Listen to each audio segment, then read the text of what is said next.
Moi, je travaille dans le milieu culturel et d'habitude, on a l'impression que la règle qui est de mise, c'est le flou artistique. Eh ben, en ce moment, c'est le flou gouvernemental quand même. Et ça nous fait plaisir de se retrouver, d'écouter les artistes, enfin, en spectacle vivant, de danser un peu, de prendre la parole, de s'écouter, de débattre. Ça nous manque quand même. Voilà, moi ça me fait plaisir qu'on se retrouve pour ça justement.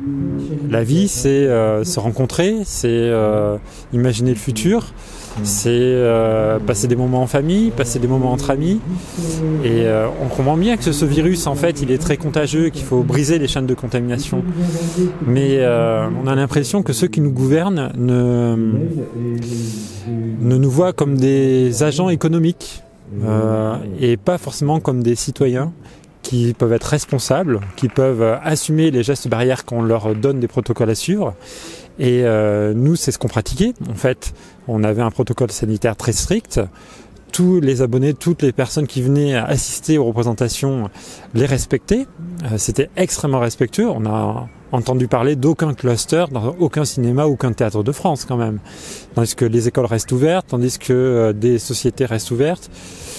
L'Élysée a été un cluster à un moment donné. Donc il y a un manque de concertation, il y a un manque de stratégie, il y a un manque de discussion qui fait que le citoyen de base et des territoires ruraux plus préservés, comme tu disais en Corrèze, on ne comprend pas en fait. On ne comprend pas que, encore une fois, après les masques, que après la fermeture des lits, que après cette distribution de vaccins qui est chaotique, que le gouvernement ne s'en remette pas à ses citoyens au plus simple élément, à ses élus locaux, à ses acteurs culturels, acteurs sportifs, acteurs sanitaires, pour s'auto-organiser au niveau social, là où ça nous semble le plus pertinent de s'organiser en fait.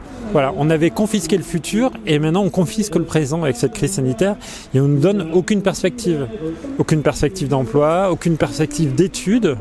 Les universités sont fermées actuellement.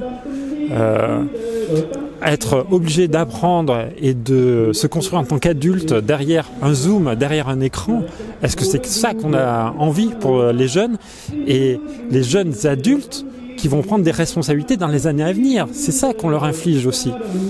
Et quels sont les imaginaires que l'on peut leur proposer? Pour l'instant, il n'y en a aucun qui est proposé.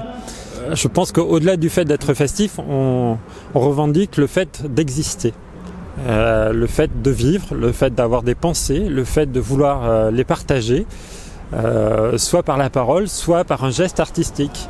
Et c'est ça qui nous réunit aujourd'hui, c'est que on sent qu'il y a quelque chose qui ne va pas dans la façon dont le monde est conduit aujourd'hui. Et nous, on veut commencer à y porter une réponse. On veut rencontrer les gens qui s'avancent sur ce chemin, qui proposent de se réunir ensemble aujourd'hui et pour les dimanches à venir.